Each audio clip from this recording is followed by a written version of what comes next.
Hey guys, Brian Schultz here with Cape Falcon Kayak, and today I want to talk about how I prep rib stock for a skin-on-frame kayak build. Now the ribs in a skin-on-frame kayak are the transverse members that support the keel and the stringers and reference into the gunnels. And it's really important that these are correctly sized and that they have the right grain characteristics so your kayak's going to be strong enough and that it's going to last a long time. Now, traditionally skin-on-frame kayak ribs could have been made out of just about any kind of wood because Inuit builders were working with whatever material was available. But oftentimes this resulted in kayaks that were framed too heavily or were framed too lightly or were made out of wood species that weren't very durable. And that wasn't a problem for them because they were reskinning their kayaks every year, so there was plenty of time to repair the frame. Now, for us modern kayak builders that want our kayaks to last 5 or even 10 years, it's a lot more important to make sure that we choose good rib bending stock in the first place so the kayaks will last as long as the life of the skin. So the wood that I like to use for my kayak ribs is white oak because it's really strong, it's really rot resistant, and it steam bends really well. But there's a lot of other wood species that'll work. Generally, when you're looking for a wood species to do any kind of boat building with, it should have some natural rot resistance to it. And also, if possible, it should be green off of the tree, meaning that it's freshly sawn and hasn't been kiln dried. One notable exception to this is kiln dried ash. And as long as it's clear and it has straight grain, it's something that you can steam bend successfully. Generally, when I'm looking for boat building wood, I'm talking to people at specialty hardwood stores, I'm talking to other boat builders, and I'm talking to people that own small sawmills. And I'm asking for any of the acceptable boat building species. The most important thing is that the wood is clear, free of knots, and straight grained in both directions. Now, if I'm looking for a stick of wood for a skin-on-frame kayak, I can usually get a full kayak's worth of ribs and a coaming out of a board that's 8 inches wide, by a little over 1.25 inches thick, by about 8 feet long.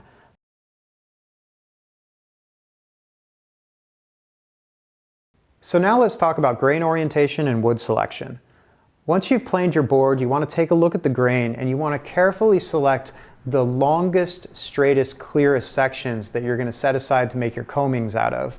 Coamings and coaming lips especially are thicker and they have very tight bends to them, especially if you're making the keyhole designs that I make. So you really do need to have really ideal grain, especially at the steepest part of the bends.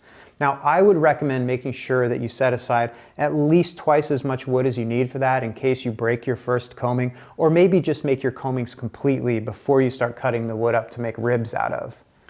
Now, if you have a choice of grain orientation when you're purchasing your boards, the grain orientation you want to look for is vertical to diagonal grain. If all you can find is flat grain boards, you can always cut those up to the widths of the ribs, and then you can flip that 90 degrees and cut it through your table saw and make your ribs that way.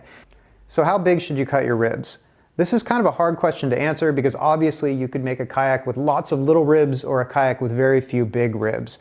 And that's going to change just depending on the particular style of kayak you want to make. One of the biggest mistakes I see when people are building their skin-on-frame kayaks is not making the ribs strong enough, and then after a year or two the kayak has really started to collapse pretty badly.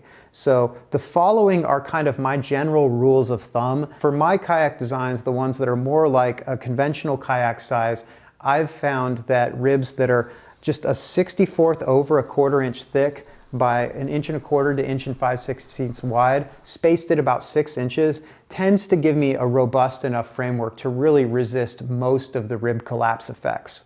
Now, for my traditional kayaks, the ones that are a little bit narrower, I go with ribs that are 1.25 inches wide by just 1/4 or even slightly under 1/4 inch thick, and I space those at about 7 inches.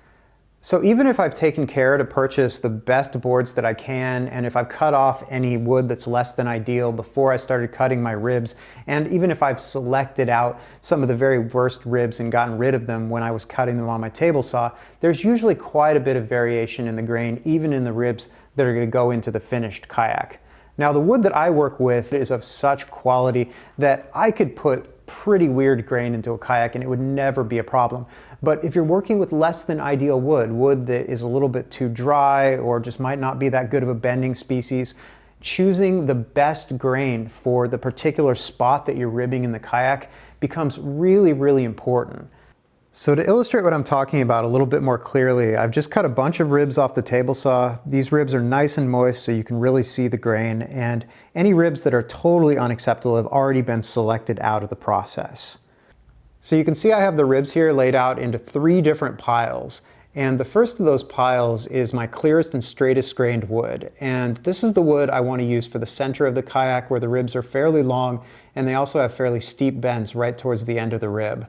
I like to set a couple of these guys aside just in case I get any breakages, so I know that I've got good solid ribs there as backups.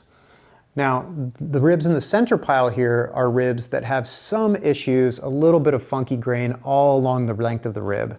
Now, none of this grain is particularly bad, but if I have a choice, I like to hide these ribs between rib number 3 and rib number 10, where the bends are fairly semicircular in the kayak and can absorb less than perfect wood. Now, the ribs on the far left-hand side here, these are ribs that have really good clear grain everywhere except for right towards the end of the rib. These are ribs that I'm going to use in the very ends of the kayak that have very steep bends but are very short. So this kind of weird grain that you see up here is just going to fall off the end of the rib when I cut those ribs shorter. Now, if you're curious what kind of grain isn't acceptable to go into a kayak, I would be really wary of anything that looks like this. These very closely spaced lines here are indicative of the rings of the tree crossing the edge of the board, which means there's very short grain in that area and it's going to be very prone to splitting if you try to make a steep bend. You can also see there's a little bit of a crack there, and of course any cracking isn't what you want in a kayak rib. Now, once I've got my ribs sorted, I like to go ahead and round off all 4 edges of the ribs with a block plane. Now, this is something that you could do with sandpaper, but I just find that edge tools work a little bit better for wet hardwoods. I've got a jig here, and this jig is just about 1/4 inch wide by 1/4 inch deep, and the rib just barely fits down in there. And what I like to do is just do a couple gentle passes with my block plane. This plane is set very, very shallow right now. I'm not looking to completely round off the edge of the rib. I just like to break these edges a little bit because that helps to protect the lashings from abrasion, and it also helps prevent splits from starting while you're steam bending. Now, if you notice while you're doing this that you're getting a lot of tear out, you need to back your blade off a little bit or close your throat down, or you can also go the other direction with the plane. So the last thing I want to talk about before I go is just thinning out the ends of the ribs so they'll fit into the mortises. Now, this isn't always an issue. Smaller size kayaks, generally you can get away with making the rib thin enough to just slide into the mortises and not have too much rib collapse over time. But for larger size boats, it really does make sense to make the ribs a little bit thicker than 1/4 inch and then go back and thin them out a little bit afterwards so the ribs are strong enough and they don't tend to collapse. Now, there's lots of different ways to do this. The safest one obviously is sandpaper, but that gets pretty tedious and takes a long time. I don't want to say that hand tools are safer necessarily than power tools, because you can do a lot of damage to yourself with a block plane or a chisel if you're using it wrong. Ways that I've done this in the past, the safest one is going to be an edge sander or a disc sander, just sliding this across the edge of it to thin it out a little bit right at the end. Another thing I've done is I've jigged up a power planer upside down as a jointer, and I've used it that way. But if you're doing something like that, you need to understand what you're working with so you're not setting up an unsafe situation. A jointer itself is a good solution, and as long as you're careful with the machine and you know how to use it, as long as you're just thinning out the very ends.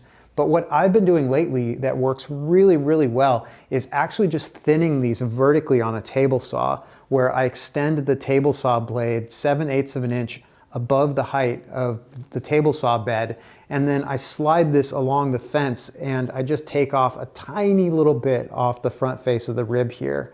And that works really well, but it does carry the risk of, if there's kickback while you're using this, it could pull your hands down into the saw. So what I've decided to do is I put a block of wood across the top of the table saw and clamp it in place adjacent to the fence. And that way, if anything were to happen, that block of wood is very, very proud of the actual blade, and there's very little risk of being able to get your hands caught down into that very tight slot. This is just something that I do. I'm not going to officially recommend anything, but it seems to be a fairly safe and quick way to thin out the ends of your ribs. Okay, I think that's it for now. Hopefully you got something out of this video. If you're watching this on YouTube, make sure you hit that like and subscribe button, and maybe head over to the Cape Falcon website, check out what I got going on there. If you're watching this on my website and you're building your own kayak at home, take care, have fun building your kayak, and be safe on the water.